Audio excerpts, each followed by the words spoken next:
Mungkin karena merasa lebih tua, mungkin karena merasa lebih dulu masuk Jakarta, mungkin karena lebih dulu termasuk pendiri yayasan, ya. Maka lebih menyombongkan keberadaannya, mengaku paling benar. Padahal Allah mengatakan, fa in tanaza'tum fi syai'in farudduhu ilallahi war rasul. Kalau ada perbedaan pendapat di antara kalian, kembalilah kepada Allah dan Rasul. Kembali kepada Allah maksudnya kembalikan kepada Al-Quran. Kembali kepada Rasul maksudnya kembalikan kepada sunnah Rasulullah sallallahu alaihi wasallam. Alhamdulillahi rabbil alamin. Ar-Rahmanir Rahim. Ikhwan fiddin, azakumullah. Saudara-saudara kaum muslimin, Jamaah Yayasan Ukhuwah Islamiyah Rawabelong, Jakarta Barat, engku-engku dan sanak pendengar, baik yang di rantau maupun yang di kampung, yang mungkin menonton YouTube rekaman daripada kajian kita ini. Pembahasan kita masih syarat-syarat syahadat la ilaha illallah. Dari ketujuh syarat yang dirumuskan oleh para ulama, kita sudah sampaikan. Yang pertama, al-ilmu, mengetahui la ilaha illallah, baik secara global, secara garis besar, maupun secara detail, secara terperinci, secara komprehensif. Yang kedua, yakin, tidak ragu lagi dengan la ilaha illallah. Yang ketiga, qabul, menerima konsekuensi daripada la ilaha illallah. Nah, sekarang kita masuk kepada syarat yang keempat, al-inqiyad atau taslim. Ini dua-duanya bahasa Arab. Inqiyad artinya patuh, taat. Taslim artinya menyerah, tunduk.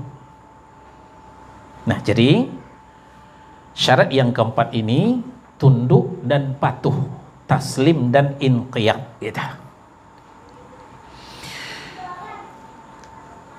Yang menjadi dalil daripada syarat yang keempat ini adalah Az-Zumar. Az-Zumar surah yang ke-39. Jadi Az-Zumar surah yang ke-39 ayat 54. Di situ Allah berfirman, wa anibu ila rabbikum wa aslimulah min qabli an ya'tiyakumul adabu thumma la tunsarun. Silakan. Ini perintah sekaligus warning, peringatan dari Allah Subhanahu wa taala. Perintah adalah wa anibu ila rabbikum wa aslimulah. Kembalilah kepada Rabbmu dan menyerahlah. Ya. Aslimu terambil daripada kata aslama yuslimu.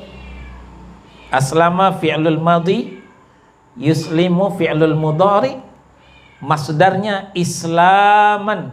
Nah, jadi agama Islam, agama orang-orang yang mau menyerah, agama orang-orang yang mau tunduk. Menyerah, tunduk kepada siapa? Kepada Allah Subhanahu wa ta'ala.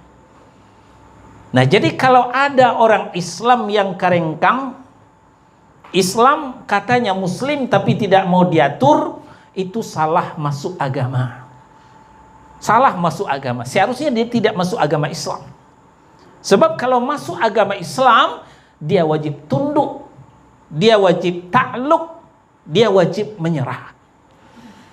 Nah, ini diperintahkan oleh Allah Subhanahu wa taala, wa anibu ila rabbikum. Kembalilah kepada Rabbmu, waslimulah dan tunduklah, menyerahlah. Min qabli ayyatiyakumul adab, sebelum datang azab kepada kalian.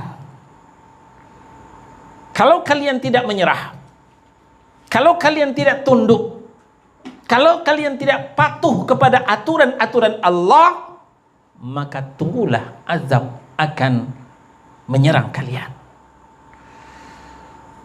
Nah, itulah sebabnya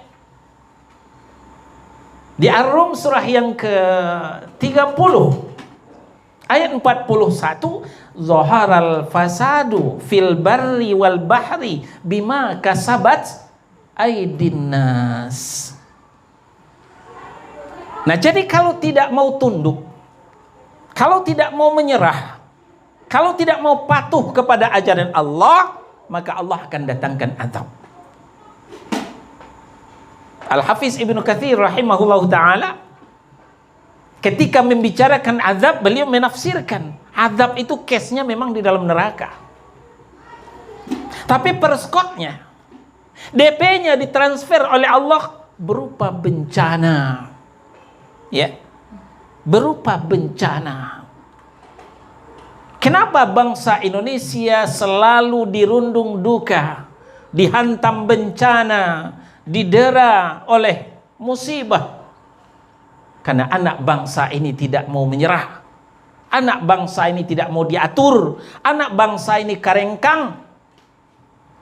Ada aturan Islam itu disebut dengan radikal, disebut dengan intoleran. Ada aja alasannya, tidak mau tunduk dan patuh kepada aturan Allah Subhanahu wa taala. Kemana mereka patuh? Kepada aturan-aturan yang diadopsi dari luar Islam. Nah, kalau aturan demokrasi itu patuh benar tuh. Tapi kalau kepada aturan Allah, banyak yang tidak suka, banyak yang alergi. Nah, maka lahirlah Islamophobia. KTP-nya Islam, dia ngaku Muslim, tapi fobia, anti dengan syariat Islam. Ini sebagai lawan daripada Islam, Islam yang istiqamah, ya, Islam yang Muslim yang istiqamah, atau kalau kita gaulkan bahasanya, Islam mania. Lawan daripada Islam fobia adalah Islam mania, yang gandrung senang dengan aturan-aturan Allah dan Rasulnya. Lalu kalau azab Allah itu sudah datang, ujung ayat, la tunsaru, kalian tidak akan bisa lagi ditolong, kalian tidak bisa lagi ditolong. Contoh, umat Nabi Lut, kaum Sodom yang melakukan seks menyimpang. Nah, lalu perjalanan rombongan Nabi Ibrahim alaihissalam dari Mesir ke Kan'an, ya, ada 4 orang. Nabi Ibrahim sebagai karom, kepala rombongan, istrinya Sarah, ponakannya Lut, dan budaknya Hajar. Nah, tiba di Kan'an, Allah membagi tugas. Ibrahim berdakwah di Kan'an. Kan'an itu adalah Palestina sekarang, yang di situ ada Masjid Aqsa, Palestina atau Palestina. Ponakannya Lut diberikan tugas, karena juga dilantik sebagai nabi oleh Allah Subhanahu wa taala. Nabi Lut diberi amanah tugas ke negeri Sodom. Nabi ko celik di Google Map, ya. Negeri Sodom itu perbatasan antara Jordan dengan Yerusalem, Jordan dan Palestina. Di situ ada Sodom, di situ ada Bahrul Mait, Laut Mati. Itu danau, ya, itu dikatakan Bahrul Mait, Laut Mati. Bukan berarti orang mati, tidak. Tapi di laut mati itu, di danau itu tidak ada kehidupan. Ikan pada mati, lumut pada mati karena kentalnya zat racun di situ. Sampai-sampai rombongan Rasulullah sampai ke situ, diambil air itu oleh sahabat untuk adonan roti. Begitu Rasulullah mengetahui, buang, kata Nabi. Padahal beliau sangat anti dengan mubazir. Tapi beliau tahu itu racunnya tinggi, buang, kata Nabi SAW. Apa itu Bahrul Mait itu? Bahrul Mait, laut mati itu adalah saksi sejarah, saksi bisu. Itu adalah kampungnya umat Nabi Lut. Di mana ketika sudah disampaikan dakwah oleh Nabi Lut, menyerahlah, patuhlah kalau kawin itu dengan lawan jenis, bukan dengan sejenis. Tapi mereka tidak mau menyerah. Mereka tidak mau patuh, mereka tidak mau taat. Apa yang terjadi? Datanglah siksaan. Datanglah azab. Datang malaikat ketika itu, diangkatlah negeri Sodom itu dengan sayapnya oleh malaikat, lalu dibanting ke bawah. Hancurlah negeri Sodom, maka jadilah danau besar. Itu yang dikatakan Bahrul Mait, ya laut mati. Apakah Indonesia menunggu nasib seperti nasibnya umat Nabi Lut? Kenapa? Ketika sudah diatur oleh Allah Subhanahu wa taala bahwa kawin itu dengan lawan jenis. Laki-laki kawin dengan perempuan. Perempuan kawin dengan laki-laki. Tapi apa yang terjadi, saudara-saudara? Di negeri kita malah kemudian diundang-undangkan, katanya setelah kajian yang mendalam, ya, laki-laki kawin dengan laki-laki, itulah gay. Perempuan kawin dengan perempuan, itulah lesbian. Ya. Lesbian, gay, jadi LG, bisek, bi, T, transgender. LGBT. Ini menunjukkan tidak patuh. Ini menunjukkan tidak taat, tidak menyerah kepada aturan Allah. Apa yang terjadi, saudara-saudara? Tidak lama setelah itu terjadilah tsunami di Palu, Sulawesi Tengah. Terbukti ayat ini. Kalau kalian tidak patuh, kalau kalian tidak menyerah kepada Allah sebagai penguasa tunggal, tunggulah azab Allah. Kalau azab Allah sudah datang, ujung ayat, maka la tunsarun, kalian tidak bisa ditolong. Itu baru perskot, ya. Itu baru DP, ya. Musibah di Palu, ya, di Sulawesi Tengah. Nah, sekarang setelah LGBT dilegalkan, sekarang miras lagi mau dilegalkan. Inna lillahi wa inna ilaihi raji'un. Sekarang miras lagi mau dilegalkan. Ini bentuk penentangan anak bangsa ini kepada Allah Subhanahu wa taala. Mereka tidak taslim. Mereka tidak inqiyad. Mereka tidak menyerah, mereka tidak patuh, mereka tidak taat kepada Allah Subhanahu wa taala. Ini dalil tentang inqiyad. Az-Zumar surah 39 ayat 54. Ya. Nah, sekarang lebih jauh kita telusuri apa keuntungan daripada inqiyad ini. Ya. Atau fadilah, keutamaan daripada inqiyad ini. Ratu-ratu awakku kan pedagang. Ya. Kalau pedagang kau nado di kepalanya, ada untung enggak? Nah, ada untungnya. Kalau ada untungnya, mau. Enggak ada untungnya, enggak mau. Nah, maka sekarang akan kita beberkan apa keuntungan inqiyad. Apa keuntungan daripada tunduk dan patuh kepada Allah Subhanahu wa taala.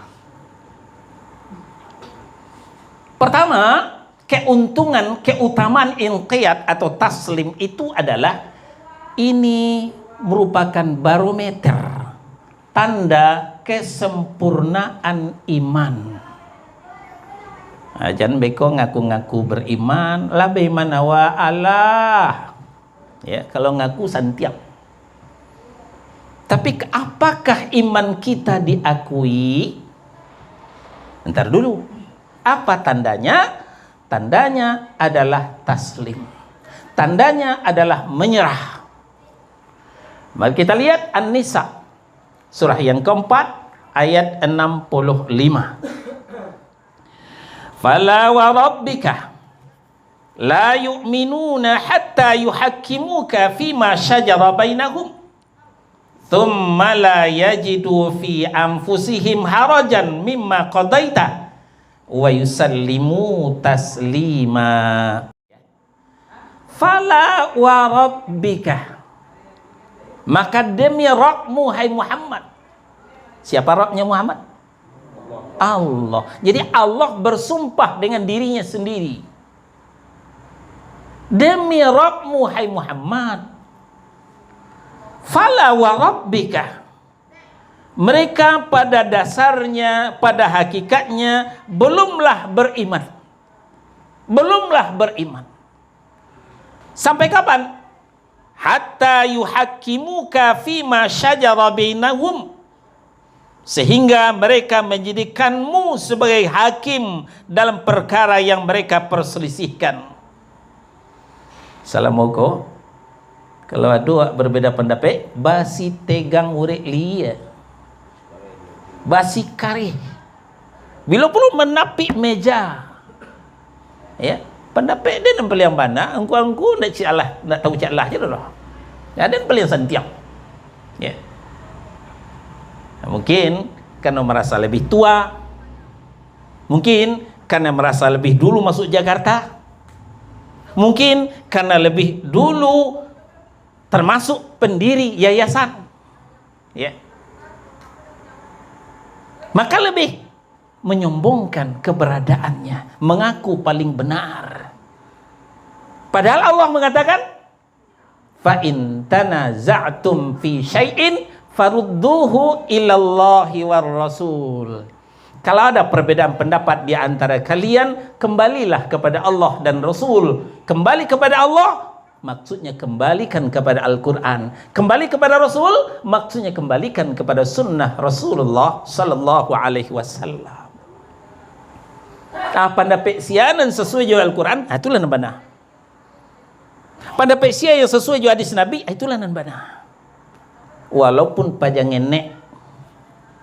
Sebaliknya, walaupun sudah uban, sudah puluhan tahun, tapi pendapatnya tidak sesuai dengan Al-Quran dan Sunnah, seharusnya legowo, ya, rendah hati untuk mengakui kebenaran yang didatangkan oleh Allah dan Rasul tersebut.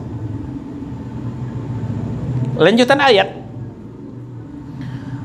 thumma la yajidu fi anfusihim harajan mimma qadaita. Kemudian mereka tidak merasa keberatan dalam hati mereka terhadap putusan yang kamu berikan. Iya sih, kata Al-Quran begitu, tapi kan kalau masih pakai tapi kan, berarti belum menerima dengan sepenuh hati. Kalau kita sudah faham itu dari Allah, dari ayat Allah, sudah faham kita itu dari hadis Nabi, dari sunnah Rasul, nggak pakai tapi kan. Lalu apa? Sami'na wa ata'na. Itulah orang yang taslim, itulah orang yang menyerah, itulah orang yang inqiyad, yang tunduk dan patuh. Nah, ada tapikan-tapikannya.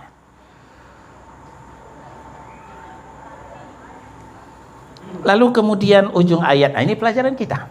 Wa yusallimu taslima, dan mereka menerima dengan sepenuhnya. Mereka menyerah, taslim, ya. Wa yusallimu taslima. Ini pecahan daripada agama kita Islam, bukan agama yang dipecah, maksudnya bahasanya, pecahan bahasanya. Sallama yusallimu tasliman, aslama yuslimu islaman. Banyak pecahan bahasa itu kalau kita belajar bahasa Arab. Nah, jadi ini tanda kesempurnaan iman. Seberapa tunduk kita, seberapa patuh kita kepada konsekuensi daripada la ilaha illallah. Lalu yang kedua, tanda beragama yang baik. Tanda beragama yang baik ditentukan dengan kepatuhan, ditentukan dengan penyerahan secara totalitas kepada aturan Allah dan aturan Rasul. Masih di An-Nisa, kita meningkat kepada ayat 125. An-Nisa 125. Wa man ahsanu dinan mimman aslama wajahahu lillah wa huwa muhsinun. Kalau dalam disiplin ilmu balaghah ini disebut istifham lil inkari. Istifham gaya bahasa bertanya. Wa man ahsanu dinan, siapakah lagi yang lebih baik agamanya? Seperti bertanya itu. Tapi bukan berarti Allah itu tidak tahu. Sebenarnya lil inkari, Allah itu untuk mengingkari sebenarnya. Yang dimaksud oleh Allah, tidak ada lagi yang lebih baik agamanya selain pada orang ini. Nah, perhatikan lagi. Waman ahsanu dinan mimman aslama wajahahu lillahi wa huwa muhsin. Dan siapakah yang lebih baik agamanya daripada orang yang ikhlas menyerahkan dirinya kepada Allah, sedangkan dia pun mengerjakan kebaikan. Yang dimaksud oleh Allah, tidak ada lagi yang lebih baik agamanya daripada orang yang taslim, menyerahkan diri secara totalitas kepada Allah dengan ikhlas, dan kemudian dia mengerjakan kebaikan, kepatuhan.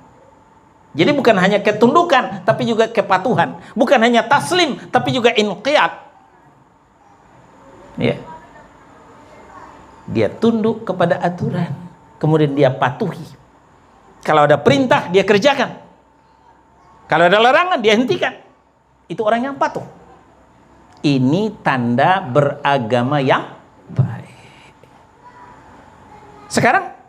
Sekarang kita ditipu oleh cover, casing, ya, casingnya pakai jubah. Mohon maaf Jai, kebetulan jubah malam ke pakai jubah, bukan India dia enggak.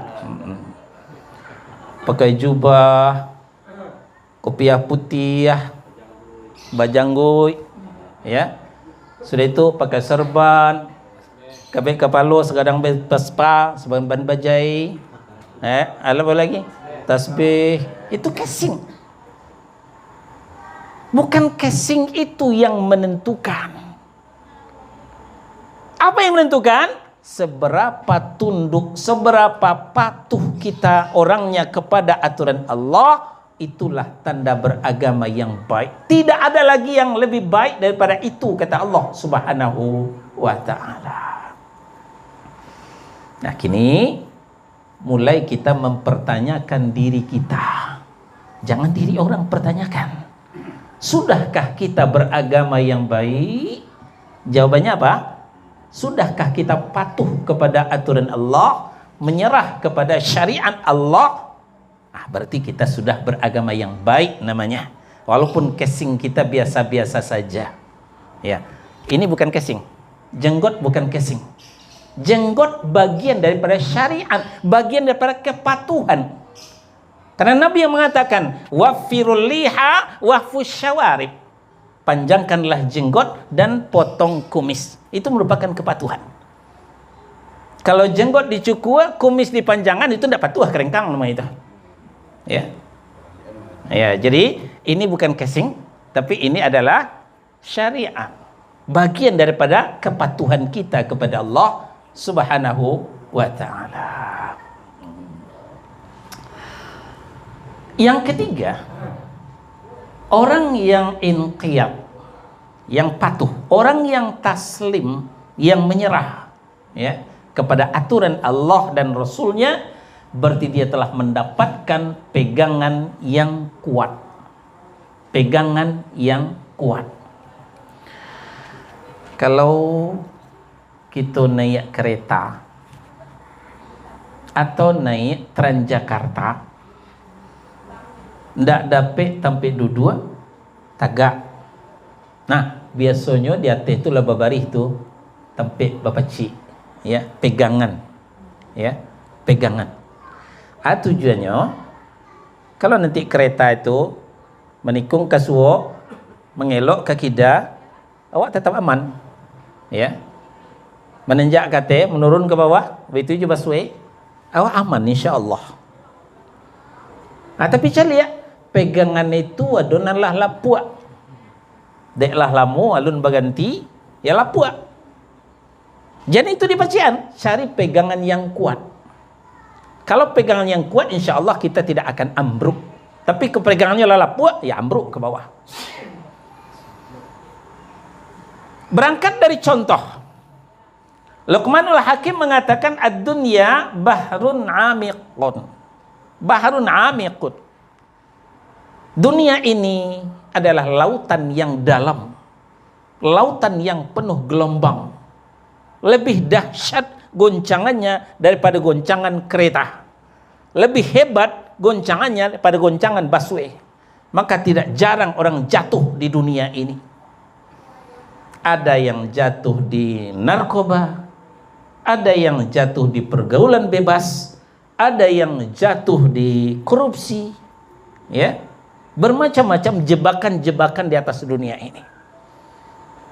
Maka supaya selamat daripada jebakan-jebakan itu perlu pegangan yang kuat. Pegangan yang kuat. Apa pegangan yang kuat? Adalah inqiyad, taslim, patuh dan taat, menyerah kepada aturan syariat. Ya, kita ke Luqman yang mengatakan tadi ad-dunya bahrun amiqun. Luqmanul Hakim. Ada yang mengatakan beliau seorang nabi tapi bukan rasul. Ada yang mengatakan beliau seorang waliullah. Ada yang mengatakan hukama, ya, orang soleh. Ya, kita tidak usah mempertentangkan itu. Yang jelas nama beliau dicantumkan salah satu nama Al-Quran. Surah Luqman, surah yang ke-31 di ayat 22. Wa may yuslim wajahahu ilallah wa huwa muhsinun faqad istamsaka bil urwatil wuthqa. Ya. Lah sama kita dengar bisiak kelampauan, ya, imbau kejauhan, ya. Apa kata Allah? Wa may yuslim wajahahu ilallah. Siapa yang taslim, menyerahkan dirinya kepada Allah, tidak ngeyel, tidak membantah, tapi sami'na wa ata'na tadi, wa huwa muhsinun, sedangkan dia berbuat baik. Berbuat baik maksudnya melakukan kebaikan, melaksanakan perintah, meninggalkan larangan. Faqad istamsaka bil urwatil wuthqa, maka orang itu berarti telah berpegang kepada buhul tali yang kokoh. Allah yang jamin mereka itu tidak jatuh dalam jebakan-jebakan kemusyrikan, jebakan narkoba, jebakan pergaulan bebas, jebakan korupsi, judi, manipulasi, ribawiyah. Kalau taslim tadi, kalau inqiyad tadi, menyerah kepada aturan Allah, percaya bahwa Allah yang menanggung rezeki kita, maka kita tidak perlu bertahan dengan ribawiyah. Tapi kalau masih meragukan bahwa Allah yang memberikan rezeki kepada kita, maka itulah sebabnya teman-teman kita, saudara-saudara kita berat melepaskan praktek ribawiyah itu.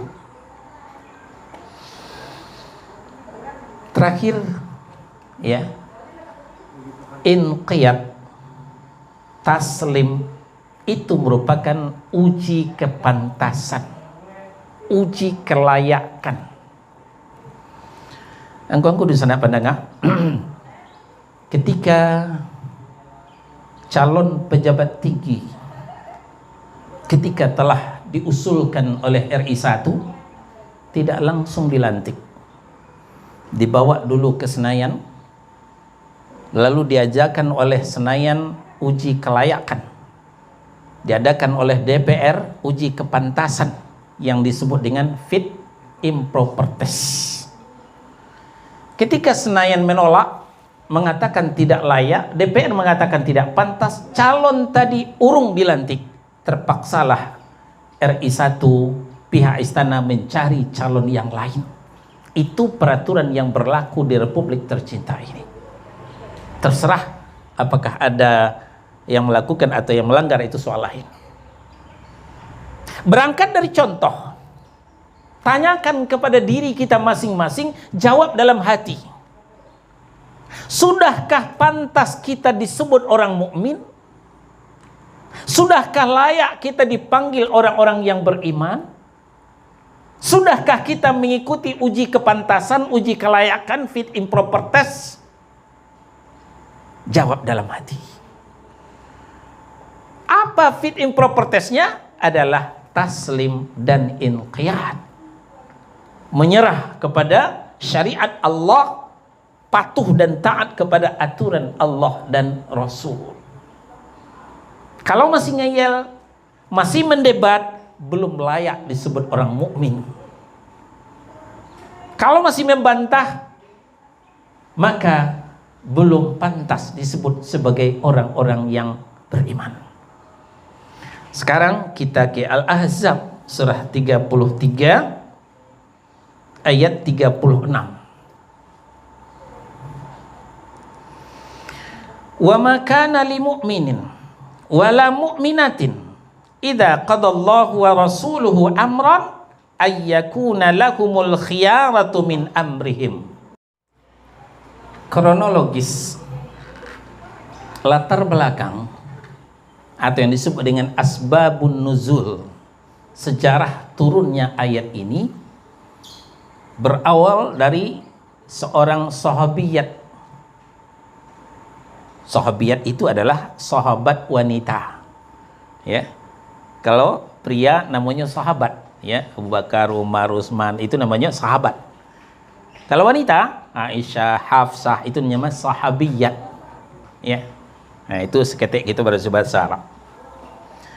Berawal daripada seorang sahabiyat bernama Zainab binti Jahsy. Beliau radhiyallahu anha seorang putri bangsawan Quraisy. Kalau di Jawa namanya berdarah biru, ya, putri bangsawan, keturunan Ningrat. Kalau dia mana silah tujuh.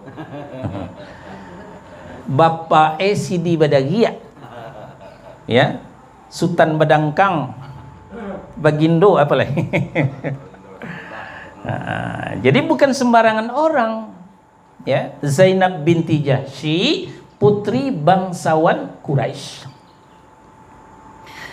Lalu Rasulullah Shallallahu Alaihi Wasallam melamar untuk dijadikan calon istri Zaid bin Sabit, mantan budak beliau. Zaid bin Harithah, mohon maaf, ya, Zaid bin Harithah, ya, namanya sama tapi binnya beda.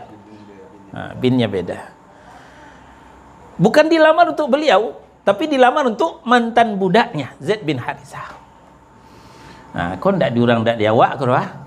Nah, cuba resong ke awak seseorang anak gadis awak tamat sarjana, ya. Lalu dilamar untuk tukang pemulung. Nah, itulah kira. Kalau marginal, ya, ndak tamat sekolah. Apa kira?